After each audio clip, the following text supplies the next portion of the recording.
Be me. Name is Rosalie. 27 years old at the time of this story. Working as a marketing coordinator. About to turn 30. Wanted to throw the party of a lifetime. Big milestone. Big celebration. Had been saving for over a year. Rented a beautiful venue downtown. 200 guests invited. Everyone I loved in one place. This was supposed to be my night. Let me tell you how it became. The most embarrassing night of my life. And a lesson I'll never forget. About trusting the wrong person. With something that really mattered. I started planning 6 months in advance. Found a venue with a gorgeous rooftop. City skyline views. Perfect for photos. Capacity for 250. Dance floor, bar area, lounge seating. Everything I had dreamed about. The budget was tight but manageable. I had saved $15,000. Plus my parents contributed another $20,000 total for one perfect night.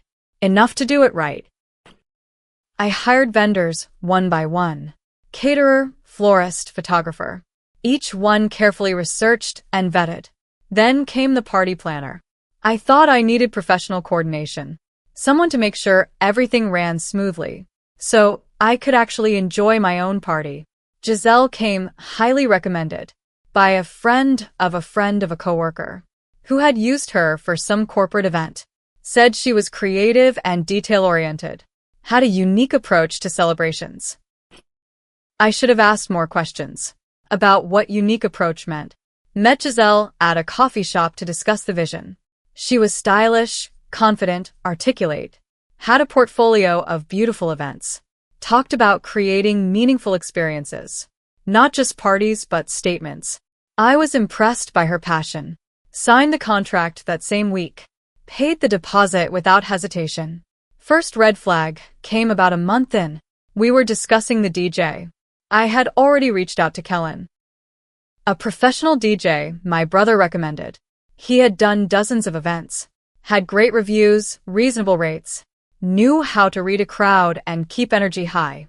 Exactly what I wanted for my party. Giselle asked about Kellen's background. When I said he was a guy, she paused.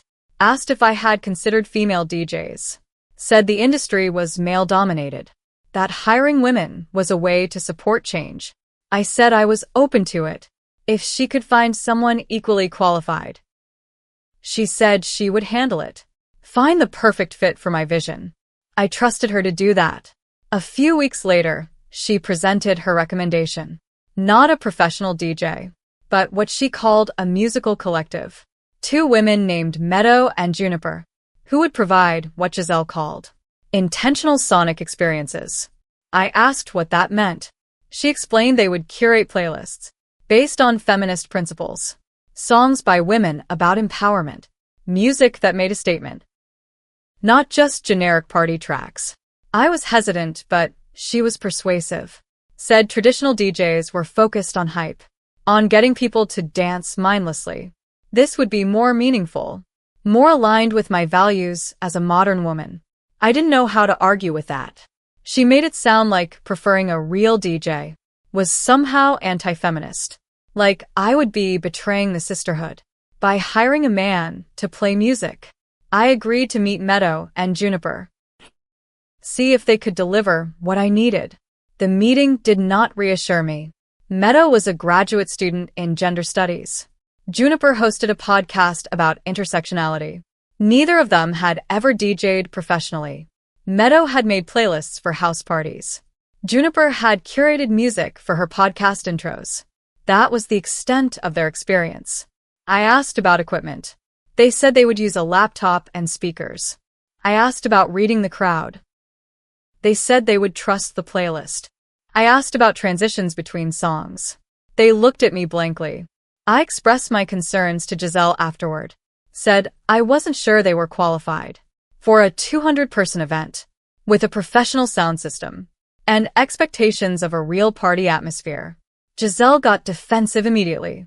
Asked why I was questioning women's competence. Said Meadow and Juniper were talented.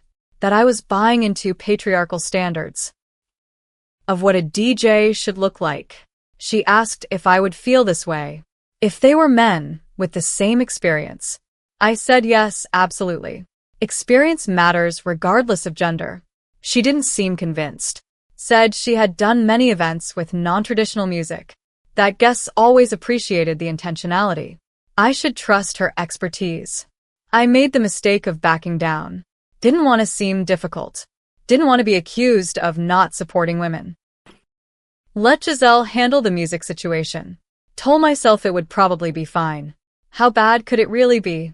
Famous last words. The weeks before the party flew by. Final tastings, dress fittings, guest confirmations. Everything seemed to be coming together. Giselle sent me the playlist for approval. I scrolled through it with growing concern. Lots of acoustic singer-songwriters.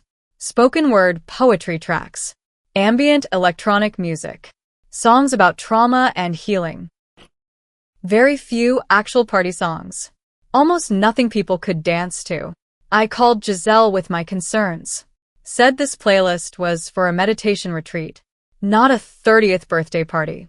People wanted to dance, have fun, not contemplate systemic oppression. She said I was underestimating my guests, that they would appreciate elevated music, that dancing wasn't the only measure of a good party. Connection and meaning mattered more. I asked her to add some danceable songs. Top 40 hits, classic party tracks. The stuff that gets people moving. She sighed and said she would see what she could do, but that compromising the vision would dilute the impact. The night of the party arrived. I was nervous but excited. Venue looked beautiful, decorated perfectly. Caterer was setting up. Everything smelled amazing. Guests started arriving around 7. Hugs, congratulations, photos. Everything seemed perfect. Then the music started. Meadow and Juniper had set up in the corner. The laptop connected to the venue's sound system. They pressed play on their carefully curated playlist, and the room filled with soft acoustic guitar and whispered vocals. It sounded like a coffee shop at midnight, not a celebration for 200 people. Guests kept talking, assuming this was background music, waiting for the real party to start. But this was the real party. This was the music. An hour in and nobody was on the dance floor. People were mingling, chatting, drinking. But the energy was flat. Like a networking event, not a birthday party. My friend Tatum pulled me aside. Asked when the actual DJ was starting. I explained this was the actual DJ. She looked at me like I had lost my mind. Wesley, my boyfriend, was frustrated. He had been looking forward to dancing. Had even taken lessons, so he wouldn't embarrass me. Now he was standing by the bar, listening to a song about generational trauma, while sipping a cocktail. Not exactly the celebration he imagined. I found Giselle and expressed my concern.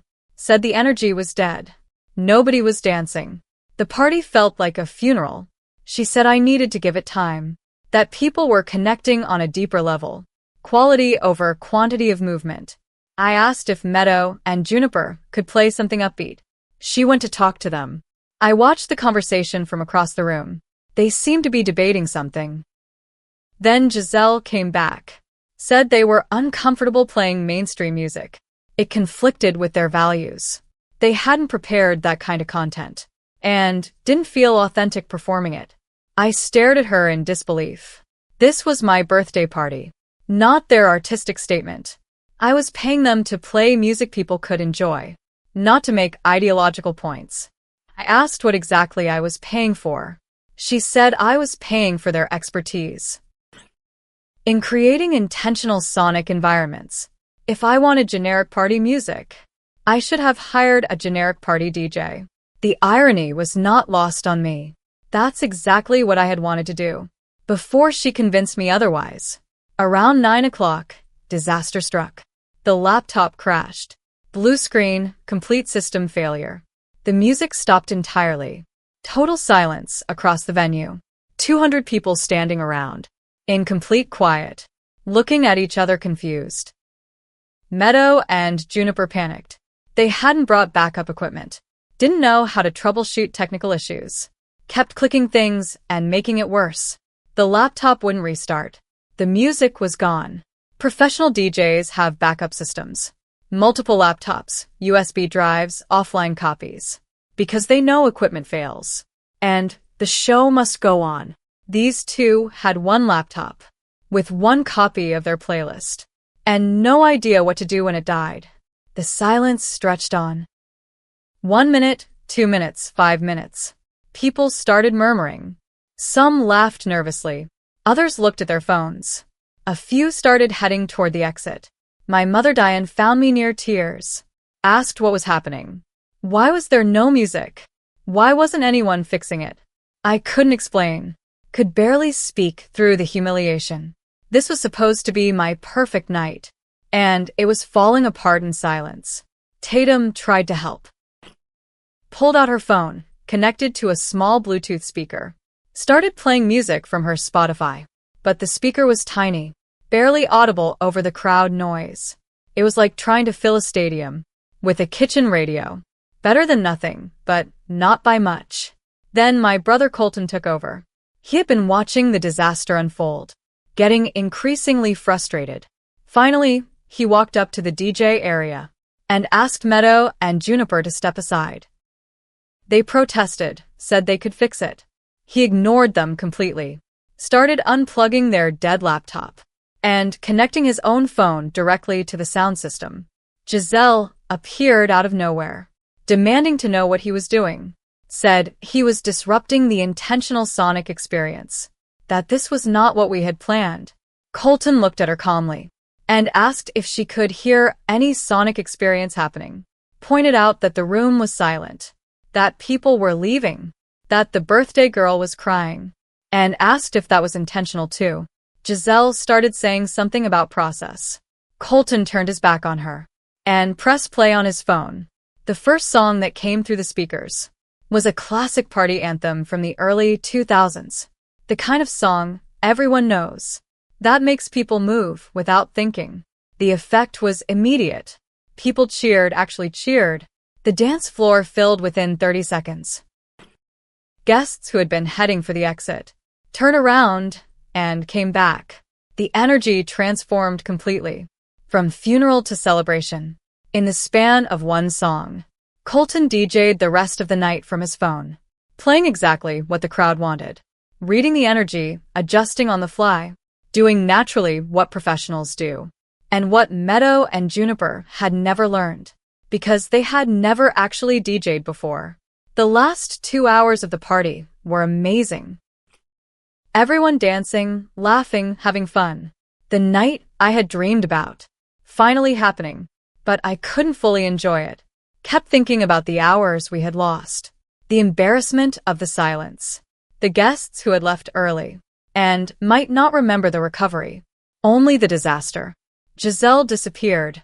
At some point, I didn't see her leave, but she was gone before midnight, without saying goodbye, without apologizing, without acknowledging anything had gone wrong.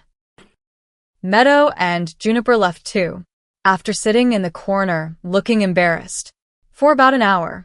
They didn't try to help Colton, didn't offer to assist with anything, just sat there and eventually slipped out. I never heard from any of them again. The aftermath was complicated. I demanded a full refund from Giselle. She refused, said she had fulfilled her contract, that the technical failure wasn't her fault, that my brother's interference had disrupted the event. I pointed out the event was already disrupted by the silence caused by her unqualified DJ choice.